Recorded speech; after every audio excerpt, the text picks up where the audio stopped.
अस्सलाम वालेकुम स्टूडेंट्स।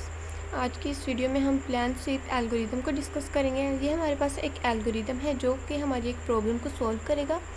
अगर आप लोगों ने मेरे पिछले लेक्चर देखे तो आप लोगों को अंदाज़ा हो चुका होगा कि ये देखें, हमने एक टू डायमेंशन मैक्सिमा हमने एक एग्जांपल थी हमारे पास जिसे हमने सॉल्व किया था। P of X less than equals to Q of X, ये हमने कंडीशन अप्लाई की थी और इसे हमने सोल्व किया था। ये एग्जांपल हमारे पास क्या थी कि हमारे पास एक चीपेस्ट कार है। 1 सेकंड में आप लोगों को दिखाती हूँ। ये देखिए, ये हमने अपने पिछले लेक्चर में हम लोगों ने एग्जांपल डिस्कस की थी कि हम एक कार खरीदना चाहते हैं जिसकी प्राइस भी कम हो और इसकी स्पीड फास्ट हो। तो इस एग्जांपल को हम लोगों ने ब्रूट फोर्स एल्गोरिदम के ज़रिए डिस्कस किया था, जो कि हमारा आंसर आया था थीटा इंटू एन स्क्वायर। तो अब हम इसको प्लान स्वीप एल्गोरिदम के ज़रिए हम लोग इसे सोल्व करेंगे। तो 1 सेकंड। सबसे पहले हमारे पास प्लान स्वीप एल्गोरिदम की डेफिनेशन आ जाती है। This approach of solving geometric problems bye sweeping a line across the plan. हमारे पास एक ग्राफ है, उसके ज़रिए हमने एक लाइन को स्वीप करना है। ये देखिए, एक ग्राफ है हमारे पास, ये हमने एक पॉइंट लिया जिसे हमने सोल्व करके नेक्स्ट पे जाना है। और अगर हमारे पास वैल्यू छोटी हुई या बड़ी हुई तो हमने उसे निगलेक्ट कर देना है। तो अब हम देखते हैं कि इसमें हमारे पास कौन सी वैल्यू छोटी है और कौन सी बड़ी है। जैसे कि मैंने पहले भी आप लोगों को बताया कि जो x की वैल्यू है बेसिकली वो हमारे पास यहाँ पे स्पीड है और y जो है वो हमारे पास चीपेस्ट प्राइस है। तो फर्स्ट पॉइंट हमारे पास ये है 2 और 5। तो 2 और 5 हमने स्टैक में एंटर कर लिया। उसके बाद नेक्स्ट पॉइंट हमारे पास है 3 और 13। 3 और 13 अगर आप लोग को अंदाज़ा हो कि हमने पढ़ा था कि हमारे पास प्राइस भी चीपेस्ट हो लेकिन कार एक्सपेंसिव हो। तो यहाँ पे y की वैल्यू छोटी है और यहाँ पे बड़ी है। जहाँ पर भी y की वैल्यू छोटी होगी हमने उसे निगलेक्ट करना है, अगर y की वैल्यू बड़ी है तो उसे हमने एक्सेप्ट करना है। उसके बाद नेक्स्ट है हमारे पास पॉइंट है 4 और 11। 11 इससे छोटी है, यानी कि हमने छोटी वैल्यू को नहीं रखना। अगर हमारे पास ऊपर बड़ी वैल्यू आ रही है और नीचे छोटी है तो हमने उस वैल्यू को निगलेक्ट करना है। ये देखिए, यहाँ हमारे पास 13 बड़ी वैल्यू है और 11 छोटी वैल्यू है, तो इसलिए हमने इसे एक्सेप्ट किया।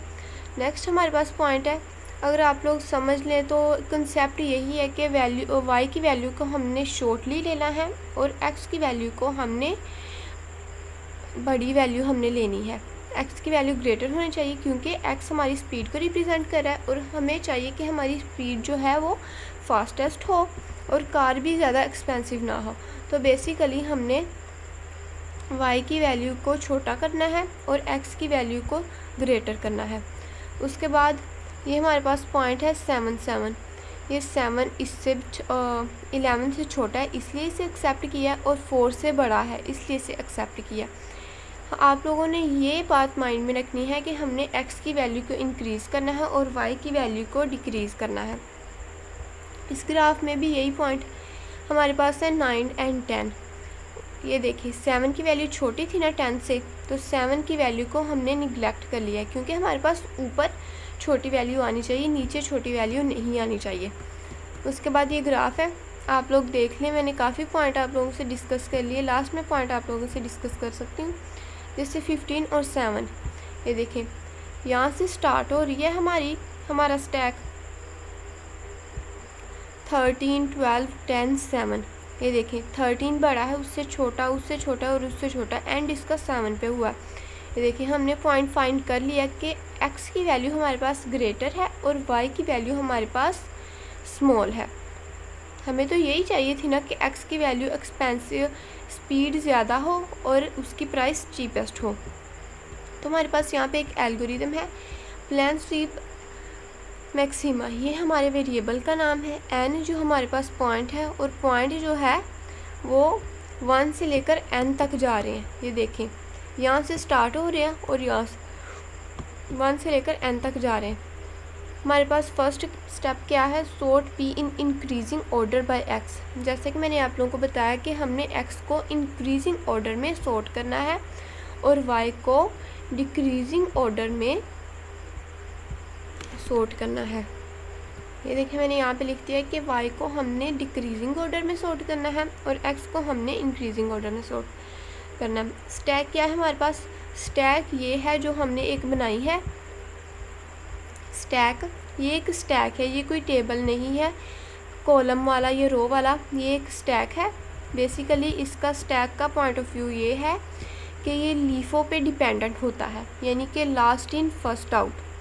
जैसे यहाँ पे हमने कोई भी वैल्यू लिखी है, अगर हमारे पास 7 की जगह यहाँ पे 1 सेकेंड, अगर हमारे पास यहाँ पे 14 ऊपर होता और 15 नीचे होता तो हमारा जो है वो 15 आउट होना था और बाकी जो वहीं पे रहना था। तो ये बेसिकली इसका पॉइंट है stack S for I 1 to n। हमने हर एक पॉइंट को चेक किया तो इसलिए ये 1 से लेकर n तक जा रहा है।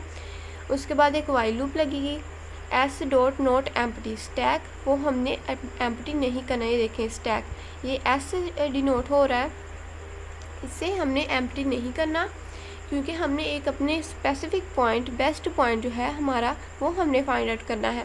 एंड एस डॉट टॉप, और जो भी वैल्यू हम एंटर करते हैं, ये देखें अगर हमने 15 और 7 यहाँ पे स्टैक में एंटर किया तो हम इसे नीचे तो नहीं ना एंटर करेंगे, हम इसे टॉप पे ही एंटर करेंगे। तो इसलिए ये लिखा है S dot top Y less than equal to P of I dot Y. इन वैल्यू में से हमने y की सबसे स्मॉलेस्ट वैल्यू फाइंड आउट करनी थी जो हमारे पास हमारा बेस्ट पॉइंट है। तो ये देखें इसीलिए इस कंडीशन में लिखा है कि y की लूप को तब तक चलाएं जब तक y की वैल्यू x की वैल्यू से छोटी नहीं हो जाती और y जो है हमारा डिक्रीजिंग पॉइंट होना चाहिए। उसके बाद s डॉट पॉप, अगर हमारे पास y की वैल्यू इंक्रीजिंग ऑर्डर में आ रही है जबकि y की वैल्यू डिक्रीजिंग ऑर्डर में हमें चाहिए। अगर यहाँ पे 10 की जगह 7 होता और 7 की जगह 10 होता तो हम y की वैल्यू को पॉप कर देते। s डॉट पुश, अगेन हमने पुश वैल्यू करनी है, उसमें ऐड वैल्यू करनी है। पुश का मतलब है ऐड करना और पॉप का मतलब है डिलीट करना। तो ये हमारे पास आउटपुट आ गई है। उसके बाद ये एक कंसेप्ट है, ये देखें sorting takes theta N log N. इस प्रॉब्लम को सॉर्ट करने के बाद हमारे पास जो आउटपुट आई वो एन लॉग एन है, जबकि ब्रूट फोर्स में हमारे पास थीटा इंटू एन स्क्वायर आई थी। ये देखें यहाँ पे थीटा इंटू एन स्क्वायर, इस एल्गोरिदम में ब्रूट फोर्स के एल्गोरिदम में हमारे पास थीटा इंटू एन स्क्वायर आई थी वैल्यू। उसके बाद the run time of entire plane sweep, ये देखें अगेन उन्होंने यहाँ पे लिख दिया है जो रनिंग टाइम होता है प्लान स्वीप एल्गोरिदम का वो theta into N log N होता है। एन लॉग एन क्या हो गया? बेसिकली मैं आप लोगों को लिख के दिखा देती हूँ। एन जो होता है N 1 divided by N. So basically ये इसका आंसर आया था। जैसे कि हमने हार्मोनिक सीरीज़ में पढ़ा कि अगर समीशन यहाँ पे अगर समीशन हमारे पास आ जाता है 1 सेकेंड, ये था हमारे पास एन समीशन, ओके जी। तो हमारे पास ये आंसर आया था। इस प्लान स्वीप एल्गोरिदम को सॉल्व करने के बाद हमारे पास ये कंडीशन आई थी। उसके बाद हमने इस पे हार्मोनिक सीरीज़ को अप्लाई किया जो कि हमने अपने पिछले लेक्चर में डिस्कस किया था। उसे अप्लाई करने के बाद अगर हमारे पास इस तरह की कंडीशन आ जाती है तो n तो इससे बाहर है, इसके पीछे n एज इट इज़ आ गया और 1 डिवाइडेड बाई n का लॉग ऑफ n आ गया। उसके बाद इसको हम इंटू में लिखते थे और हमारे पास ये थीटा आ गया। तो ये देखें यही हमारे पास आ रही थी ना, मैं आप लोगों को दिखा देती हूँ। हार्मोनिक सीरीज़ जो है वो हमारे पास ये देखें ये थी हमारे पास हार्मोनिक सीरीज़। ये देखिए 1 से लेकर n तक जा रही है तो इसका आंसर क्या आया? Log of n। बेसिकली यहाँ पे अगर i होता या n यहाँ पे होता, जैसे कि हमारे आंसर में आ रहा है, तो यहाँ पे n भी आना था इसकी बैकवर्ड पे। तो बेसिकली उम्मीद है कि आप लोगों को इस पॉइंट की समझ आ गई होगी कि उन्होंने क्यों लॉग ऑफ n लिखा है। हम लोग नेक्स्ट पॉइंट को डिस्कस करते हैं। ये तो क्लियर हो गया हमारे पास। अब हमने, अगर हमारे पास क्वेश्चन आ जाता है how much of an improvement is plane sweep over brute force, कि ब्रूट फोर्स के बाद प्लान स्वीप को यूज़ करने के बाद हमारे पास कौन सी इम्प्रूवमेंट आई कि हमें प्लान स्वीप को यूज़ करना पड़ा, प्लान स्वीप एल्गोरिदम यूज़ करना पड़ा। हमने तो ब्रूट फोर्स भी यूज़ किया था और उसका आंसर भी हमारे पास अवेलेबल था। ऐसे हमें क्या ज़रूरत पेश आई कि हमें प्लान स्वीप करना पड़ा, क्योंकि n स्क्वायर इसकी वैल्यू आई थी ना ब्रूट फोर्स की, तो n की जो पावर है वो बहुत ही बड़ी वैल्यू है इसकी निस्बत, तो इसलिए इसमें ज़्यादा टाइम लगता है, क्योंकि ये एक वर्स्ट केस था। ये देखें, यहाँ पे आप लोगों का कंसेप्ट क्लियर हो जाएगा। If plane sweep take 1 second then the brute force will take about 14 hours. अगर प्लान स्वीप 1 सेकेंड लेती है तो वो 14 आवर्स लेती है। ये देखें कितना डिफरेंस हमारे पास आया है। अब हमें ये एल्गोरिदम यूज़ करना चाहिए या प्लान स्वीप यूज़ करना चाहिए। इसको यूज़ करने के बाद हमारे पास बहुत ज़्यादा चेंज आ रहा है वैल्यू में, जैसा कि ये बहुत इजीली भी है कि हमारे पास एक ग्राफ है, उसमें ये था कि हमें एक पॉइंट को दूसरे पॉइंट के साथ कंपेयर करना पड़ता था, उसकी वैल्यूज़ को फाइंड आउट करना पड़ता था, तो बहुत ही डिफ़िकल्ट था। बेसिकली वो भी इजी है, लेकिन वो थोड़ा सा डिफ़िकल्ट वे में आ जाता है। ये इसलिए इजी है क्योंकि ये हमारे पास एक ग्राफ उन्होंने दिया हुआ है, हमने एक स्टैक बनानी है, उसमें वैल्यू पुश करनी है, अगर वैल्यू गलत हुई तो उसे डिलीट कर देना, उसे पॉप कर देना। तो ये था, इसी वीडियो के साथ ये हमारा चैप्टर नंबर 1 कंप्लीट हो रहा है। तो अगर आप लोगों को इस वीडियो में कोई भी चीज़ की समझ नहीं आई तो प्लीज़ आप कमेंट सेक्शन में बोलें, ताकि हम आपका पॉइंट ऑफ व्यू क्लियर करवा सकें। तो अगर आप लोगों को वीडियो पसंद आई तो प्लीज़ इस वीडियो को लाइक करें, चैनल को सब्सक्राइब करें एंड बेल आइकन को प्रेस करें। आपके थोड़े से फीडबैक से हमें बहुत ज़्यादा इम्प्रूवमेंट होती है, हमें बहुत ज़्यादा अच्छा लगता है कि हमारा स्टूडेंट हमें लाइक करे या डिसलाइक करे। ये नहीं कि आप लोग लाइक ही करें, आप कमेंट सेक्शन में ये लिखें कि गुड, नाइस, बहुत अच्छे, आप ऐसा नहीं लिख सकते। अगर आपको वीडियो नहीं अच्छी लगी और आपका कोई कंसेप्ट क्लियर नहीं हुआ, कहीं हमसे वीडियो में गलती होगी, तो आपके पास ये राइट है कि आप उस वीडियो के कमेंट सेक्शन में ये बात कह सकते हैं कि नहीं जी, ये आप लोगों ने पॉइंट यहाँ पे, ये पॉइंट ऑफ व्यू ठीक नहीं है। आप लोग अगर हमारा किसी भी पॉइंट क्लियर नहीं हुआ तो आप हमें बताएं, ताकि हम उसको थोड़ा सा और इम्प्रूवमेंट करें।